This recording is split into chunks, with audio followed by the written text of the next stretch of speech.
the enemy of Yishmael, that Yishmael represents, is an enemy that cannot be defeated by conventional methods. The danger of Yishmael is a much more subtle danger. There's no way to stop it, meaning there is no logical way of stopping people who are willing to die for their cause. What, they're threatened with death? Bring it on, gesundheit. Hey, that's what I want.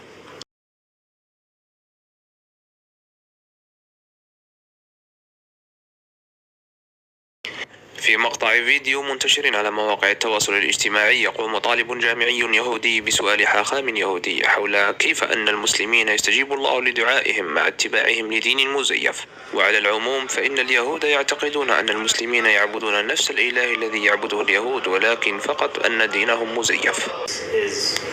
Something that I've been struggling with, standing before Hashem and feeling some sense of confusion and discouragement about that, and even though it hasn't been for me, I can imagine someone might feel something as negative as even betrayal. That to think that the Arabim are, they're praying to Hashem for success to hurt us, and we know that. We know that they did that, and we know that they had the success, and that Hashem answered their prayers. So how do we deal with that confusion, with tefillah, if we think about that, and moreover, do we even have the right to stand before Hashem and say to Hashem, please Hashem, listen to our prayers, ignore them? We know that they're saying, Hashem, listen to our prayers, ignore them. Yeah. And then even more than that, is it hashkafically correct to even think of this as like a schusim arms race, or like a tefillah, like Hashem's counting a cheshbon of tefillot and schusim between us and between them? Yep, it's a very, very difficult issue, and this is a concept that I admit has given me much confusion and uncertainty over the years. And that is the notion that prayer has a power. Prayer has an efficacy, even when it is uttered by a rasha, and even when it's for immoral purposes. This is the koyach of prayer if it is belev shalem, if it is truly sincere.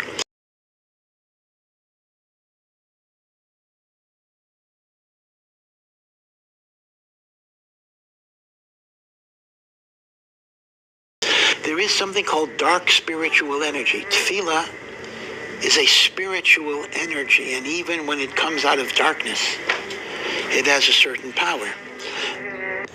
ليزيد على ذلك فإن الحاخام اليهودي يؤكد على قوة أحفاد إسماعيل، ويؤكد أن أكبر تحد لليهود هو مواجهة هؤلاء القوم أحفاد إسماعيل، ويقول أن قوتهم لا تكمن فقط في قوتهم الجسدية بل أيضا في البعد الروحي الذين يملكونه. كما أنه يقول وبما أن هؤلاء المسلمين من أحفاد إسماعيل فإن لديهم صلة خاصة بالله، وهذا ما يجعلهم أقوى من باقي أعداء اليهود، فهم يمكنهم تحصيل قوتهم الروحية من أجل تحقيق أهدافهم حتى لو كان ذلك يعني التضحية بأرواحهم. ولذلك لمواجهة خصم مثل أحفاد إسماعيل هناك حاجة لتطوير استراتيجيات وفقا لقوة روحية أعلى. That the last and most difficult galus that Am Yisrael will face will be the confrontation with Yishmael. And he says Yishmael is the most difficult because they are the only one of our enemies that comes with a spiritual power. Meaning Esav, that represents physicality and brute force. So of course, in the long run at least, Ruchnius, spirituality defeats physicality. The danger of Yishmael is a much more subtle danger, because Yishmael comes not only with physical brutality, but Yishmael comes with spiritual merits. They are a child of Avraham, they have a koach of prayer, they have a merit of Brit Milah, again, which goes back to Avraham. There is tznius. In fact, one of the things that would be very, very funny if it wouldn't be said, I think Jordan wanted to not allow Israeli teenagers to go to Jordan because they said that they're lowering the standards of adolescent modesty. They felt that the Israeli kids were a bad influence on the Jordanian teenagers.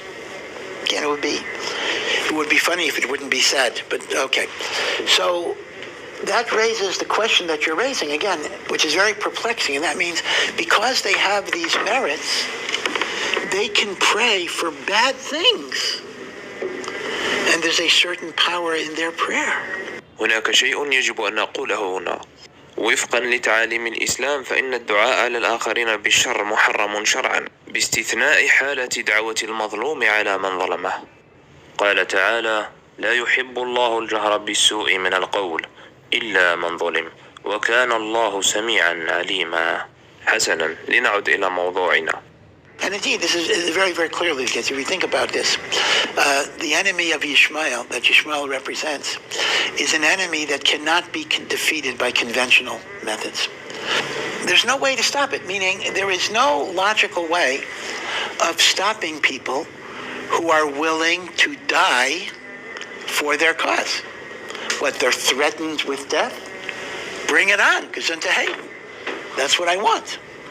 You see, the Nazis, I have to say, at a minimum, if you can say something good about the Nazis, is that they were cowards. So when a Nazi thought he would be killed, starts negotiating when they saw that the end was near. And Hitler was enough of a coward that he took his own life in a quick way rather than facing the consequences. So Nazis were cowards. So cowards can be defeated by overwhelming military force.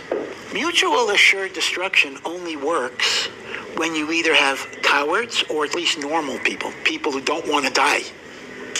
But when you have people who don't care if they die, then how are you going to stop them? There's nothing you can do. So really, the statement of Rav Chaim Vital that Golus Yishmael is impossible to defeat by conventional military means, is even true on a simple political way. There's no way. You do your ishtadlus, but there's no particular way that you can guarantee anything. So the dilemma is we need spiritual ways of defeating them. And yet we do find that prayer is such a miraculous power in the universe